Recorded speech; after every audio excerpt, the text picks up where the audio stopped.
अस्सलाम वालेकुम friends, welcome back to top smarties drama serial Jaan Se प्यारा जोनी।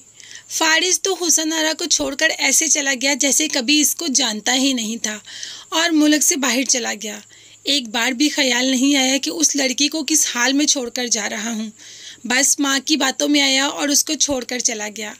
उससे अच्छा तो जुनैद ही था जिसने एंड टाइम तक हुसन आरा का साथ दिया, सुरैया हाला का साथ दिया और इसके अलावा सारा हॉस्पिटल का बिल भी पे किया। अब तो हुसन आरा को भी इस बात का एहसास हो रहा है कि उसने जुनैद को टुकराकर बहुत बड़ी गलती कर दी। माँ के गले लगकर रो रही है और कह रही है कि फारिस ना मुझसे शादी करता, मगर ये सब तो ना करता जो उसने किया है। मेरी कुछ तो इज्जत रह जाती। ये सब उसकी माँ का किया धरा है। उसकी माँ ने मेरी इतनी सी गलती पर मुझे इतनी बड़ी सज़ा दे डाली। और साथ साथ वो जुनैद की भी बहुत ज़्यादा शुक्रगुजार है जिसने उस वक़्त उसकी माँ का साथ दिया जब सबने उनका साथ छोड़ दिया। इवन के हॉस्पिटल के बिल तक पे किए, उनको घर छोड़ के गया, उनको खाना प्रोवाइड किया, दूसरे दिन भी हॉस्पिटल से खाना भेजा और साथ साथ बार बार आके हुसन आरा का हाल भी पूछता रहा। सुरैया हाला तो पहले ही कहती थी कि जुनैद जैसा लड़का ढूंढना मुश्किल ही नहीं नामुमकिन भी है। अब जाकर इन बातों का एहसास हो रहा है। यहाँ पर सफ़िया बाजी अपनी बेटी के रिश्ते की खोज में है।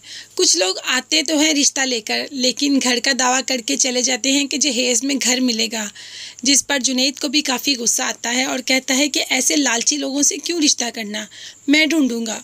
और सफ़िया बाजी मुंह पर जवाब दे देती थी हैं कि तुम्हारे सर्कल में कौन सा ऐसा लड़का होगा, तुम्हारे सर्कल में तो सारे थोड़े पढ़े लिखे लोग होंगे।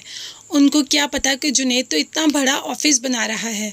और अभी जुनैद ने इस बात की खबर किसी को नहीं दी, ना मीना को, ना सफ़िया को, किसी को भी नहीं। बल्कि अपनी भांजी से बहुत प्यार करता है जुनैद। और भांजी भी अपने मामू पर जान मारती है और ये कहती है कि अम्मी से थोड़ा दूर रहा करें, वो सिर्फ आपसे पैसों के लिए मोहब्बत करती हैं। मगर जुनैद जानता है कि उसकी बहन जैसी भी है, मोहब्बत उसकी खालिस ही है। हाँ, उसको पैसों की ज़रूरत ज़रूर होती है, लेकिन मोहब्बत वो दिल से ही करती है। हुसन आरा जब थोड़ा स्टेबल होती है तो फारिस को कॉल तो कर देती है, मगर फारिस को कॉल करने का भी कोई फ़ायदा नहीं। फारिस ने कौन सी हुसन आरा की बात सुन लेनी है और दोबारा वापस आ जाना है हुसन आरा से शादी करने के लिए? या वो सारी इंसल्ट जो फारिस वगैरह की तरफ से हुई, क्या वो सारा का अजाला हो सकता है एक फ़ोन से? इसीलिए हुसन आरा कॉल बंद कर देती है और शराफत मामू की एंट्री हो जाती है।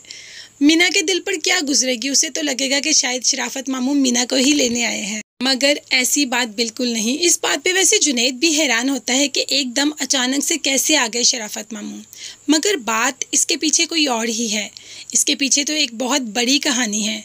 शराफत मामू यहाँ पर मीना से मिलने या उसको लेने नहीं आए और ना ही जुनैद से मिलने आए हैं, बल्कि वो तो फारिस की माँ से मिलने आए हैं। तो कैसे जानता है शराफत फारिस की माँ को?